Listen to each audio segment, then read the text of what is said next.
Alright, so I'm ready to start with the insulation, but before I do that, I want to go over a couple things.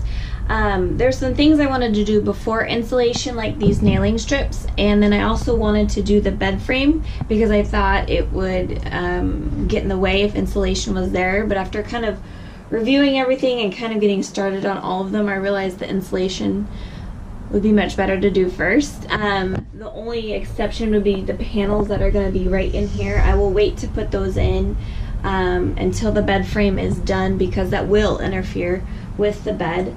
Now what I've already done is down below here, this is the area that'll be underneath the bed.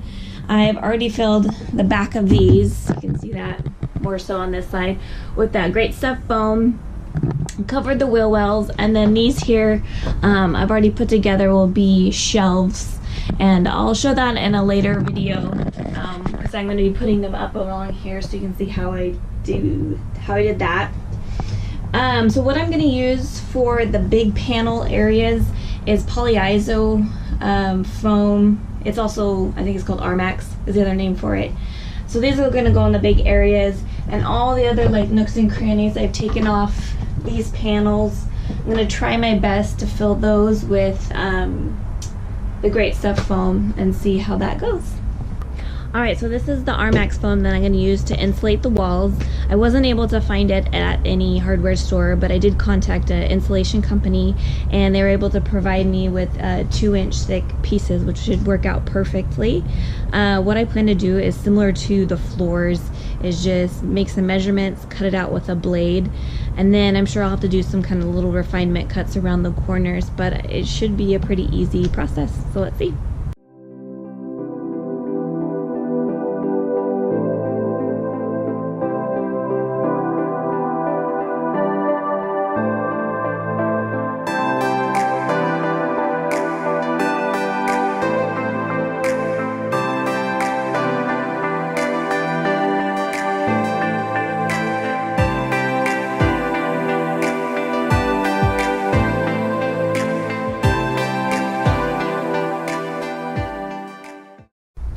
Alright, so now it's time to adhere the Armax to the wall, and what I'm going to use to do that is this spray adhesive. I got this at the insulation company that I got the Armax from. What I did is I wiped down the walls, cleaned them off, as well as the back of the Armax that's going to go against that. And how to use this spray, I'm going to put a generous layer on the wall as well as the Armax and wait till it's to get tacky, and then stick it onto the wall, and hopefully it stays there, it doesn't cause a problem. So let's get started.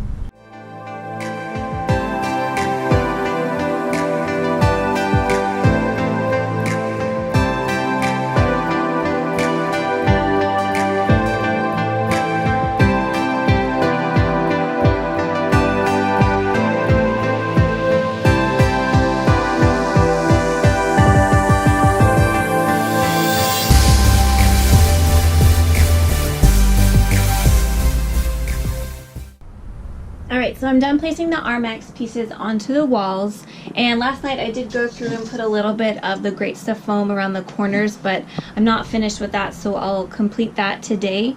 In addition, I'm also going to be using the Great Stuff foam to use that to insulate the ceiling.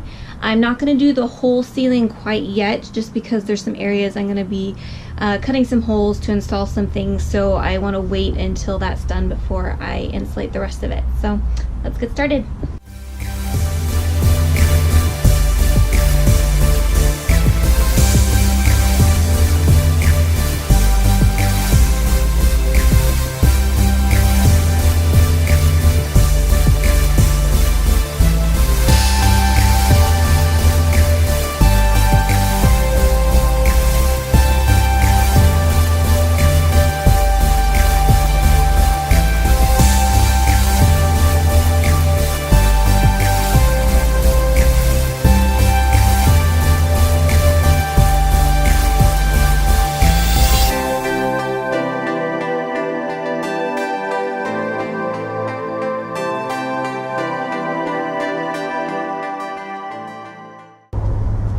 I'm all done with the insulation for now. There's definitely a lot of touch-ups that I need to do, and I still need to put in those side pieces where the bed is going to be. But I wanted to go over kind of the insulation I chose and why I chose it. I plan to live in this van full-time, even in the Alaskan winters. And most conversions, van conversions that I've seen, they're in warm climate areas, so it's kind of different than what I needed. So for the floors, I used that polystyrene, and I used that because it was really rigid foam. It could withstand a lot of compression. The RMax I used because it covers a large surface area and it has pretty high R value. And then the Great Stuff foam, it just went everywhere else. All the nooks and crannies, over the wheel wells, on the ceiling. So I really have no idea if this is going to be enough or if it was overkill, but I'll find out this winter, and if I need to make adjustments later on, then I will do so. But that's it for now.